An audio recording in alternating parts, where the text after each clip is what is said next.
我相信如果喺公共交通嘅流量嘅話咧，就好似頭先所講啦，就係嗰啲車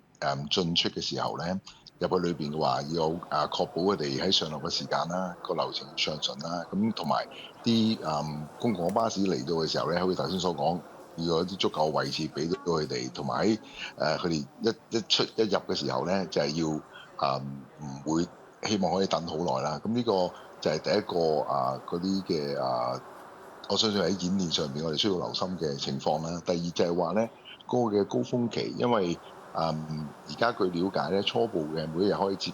待咧，差唔多有20萬個遊客嘅，咁嗯，而係20萬個市民啦。咁而嗰個時間，我相信都唔會全部集中喺同一個時刻嚟嘅。咁如果假設喺高峰期嘅時候，咁要預判有幾多嘅市民其實到話咧，咁我相信保安局佢自己都要有個評估啦。咁而即係好多人同時間嚟嘅時候，要確保喺現場嘅話咧，即係都要暢順啦。同埋喺